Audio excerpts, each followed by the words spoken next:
Salam untuk kita semuanya, berjumpa lagi dengan saya di channel Aritela Tutorial, tempat kita untuk berbagi informasi seputar informasi pendidikan dan informasi guru, serta informasi lain yang ada hubungannya dengan pendidikan dan guru. Pada pertemuan ini, saya menyapa Bapak Ibu honorer Sanair yang selalu setia melaksanakan tugas tanpa mengenal lelah. Saya yakin bahwa Bapak Ibu selalu dalam keadaan sehat walafiat. Pada pertemuan ini, ada satu informasi yang perlu saya sharekan kepada Bapak Ibu honorer Senair terkait dengan harapan honorer menjadi aparatur sipil negara di tahun 2023 tahun ini. Nah, informasinya sebagaimana informasi yang sudah banyak beredar bahwa honorer nantinya yang akan diangkat menjadi ASN yaitu honorer yang telah di-SK-kan pada tahun 2023 tahun ini. Nah, di sini ada satu informasi terbalik dari apa yang telah disampaikan tersebut yaitu meski tak termuat dalam SK pengangkatan honorer, berikut info yang wajib diperhatikan agar jadi PNS tahun 2023 tahun ini tentunya Bapak Ibu ya. Nah, kira-kira apa info yang wajib diperhatikan agar segera jadi PNS ini? Bapak Ibu, simak video ini sampai selesai, jangan ketinggalan informasi. Dan bagi Bapak Ibu yang sedang menonton, demikian dengan Bapak Ibu yang mungkin baru menemukan video melalui channel ini, dukung dengan cara like dan subscribe serta komen, serta nyalakan tombol notifikasinya supaya semua informasi yang disalurkan melalui channel ini selalu update di layar Bapak Ibu. Tanpa basa-basi lagi, langsung pada informasinya. Pengangkatan tenaga honorer menjadi pegawai negeri sipil telah di depan mata dengan keluarnya SK Pengangkatan Tenaga Honorer yang dirilis langsung oleh Badan Kepegawaian Negara atau BKN. Jadi, ini benar bahwa memang dalam hal pengangkatan honorer jadi ASN di tahun 2023 ini, ada dasarnya yaitu dengan adanya SK atau surat keputusan BKN terkait dengan honorer dalam hal pengangkatan honorer menjadi ASN di tahun 2023 tahun ini. Badan Kepegawaian Negara telah secara resmi mengeluarkan surat keputusan pengangkatan tenaga honorer menjadi PNS tanpa tes yang isinya wajib dipahami oleh seluruh tenaga honorer agar tidak gagal paham di kemudian hari. Jadi ini adalah suatu hal yang memang benar-benar harus dikuasai oleh Bapak Ibu. Kira-kira apa isi dari SK Pengangkatan Tenaga Honorer ini yang telah diterbitkan oleh Badan Kepegawaian Negara?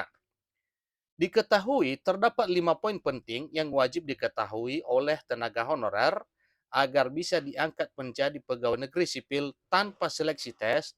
Tentunya ini berdasarkan surat dari Badan Kepegawaian Negara nomor K.26 datar 30 N.23 datar 4199. Itulah surat yang telah diterbitkan oleh BKN terkait dengan pengangkatan honorer menjadi PNS tanpa seleksi tes. Pertama, honorer berusia minimal 19 tahun dan maksimal 46 tahun.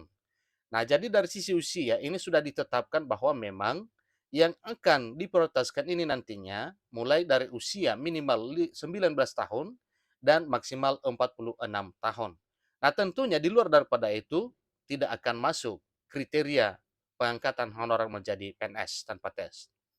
Yang kedua, tenaga honorer tidak menerima upah yang bersumber dari anggaran pendapatan dan belanja negara maupun anggaran dan pendapatan belanja daerah. Poin ketiga, memiliki masa kerja sebagai tenaga honorer minimal 1 tahun di instansi pemerintah sampai saat pengangkatan menjadi calon pegawai negeri sipil. Keempat, dinyatakan dulu seleksi tes kompetensi dasar atau TKD dan tes kompetensi bidang atau TKB. Dan kelima, memenuhi syarat lain yang ditentukan dalam peraturan perundang-undangan.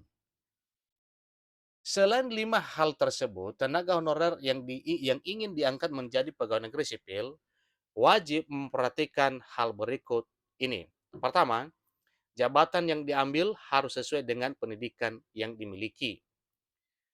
Pada seleksi calon pegawai negeri sipil, biasanya disebutkan kualifikasi pendidikan apa yang dibutuhkan untuk menempati jabatan tersebut, maka formasi yang diambil haruslah sesuai dengan pendidikan yang dimiliki sebelumnya. Dua, menyiapkan dokumen-dokumen yang diperlukan. Beberapa dokumen yang pasti dibutuhkan dalam seleksi calon pegawai negeri sipil adalah ijazah, kemudian transkrip nilai, kemudian sertifikat pelatihan, dan seterusnya adalah surat pengalaman kerja. Kira-kira itu adalah dokumen-dokumen penting yang akan dibutuhkan yang ada hubungannya dengan rangkaian seleksi calon pegawai negeri sipil. Nah, satu hal yang perlu ditegaskan di sini, antara ijazah dengan transkrip nilainya, semua datanya, baik di ijazah maupun di transkrip nilai itu harus sinkron, artinya sama. Demikian dengan data yang lain yang ada hubungannya dengan dokumen yang dibutuhkan pada saat mendaftar sebagai calon pegawai negeri sipil. Tenaga honorer wajib memastikan bahwa seluruh dokumen tersebut telah tersedia dan menyimpannya di tempat aman sehingga tidak perlu mencari lagi jika sewaktu-waktu dibutuhkan. Ketiga, mempersiapkan diri mengikuti tes. Tenaga honorer wajib memperbanyak belajar dan berlatih karena proses pengangkatan pegawai negeri sipil akan melewati tes, baik tulis maupun wawancara. Dan suatu hal yang wajar, kalau memang Bapak Ibu yang ingin menjadi calon pegawai negeri sipil harus bersiap-siap dari berbagai aspek. Tentu siapkan kesehatan, siapkan mental, siapkan akademik, dan hal-hal lain termasuk dokumen yang dibutuhkan pada saat menjadi calon pegawai negeri sipil. Selain kualifikasi pendidikan, beberapa jabatan PNS juga membutuhkan kualifikasi khusus. Tentunya ini untuk dapat mengisinya seperti sertifikasi maupun lisensi tertentu. Poin kelima, mempersiapkan diri secara mental dan fisik. Proses seleksi CPNS melewati alur yang panjang, yang tentunya sangat melelahkan baik mental maupun fisik. Bagi tenaga honorer yang akan mengikuti seleksi tersebut, wajib mempersiapkan diri dari segi mental maupun fisik agar semua bisa terlewati dengan baik. Jadi, terkait dengan informasi dalam hal Bapak Ibu honorer ingin diangkat menjadi calon pegawai negeri sipil, maka sebaiknya harus diperhatikan beberapa poin ini. Yang pertama adalah jabatan yang diambil harus sesuai dengan pendidikan yang dimiliki. Yang kedua, menyiapkan dokumen-dokumen yang diperlukan. Yang ketiga, mempersiapkan diri mengikuti tes. Seterusnya, poin keempat adalah kualifikasi pendidikan. Dan poin kelima, mempersiapkan diri secara mental dan fisik dalam hal seleksi CPNS melewati alur yang panjang yang tentunya sangat melelahkan baik mental maupun fisik. Nah, itulah informasi Bapak Ibu terkait dengan bagaimana cara Bapak Ibu supaya bisa menjadi PNS, maka ikutilah beberapa prosedur yang akan dipersyaratkan menjadi PNS.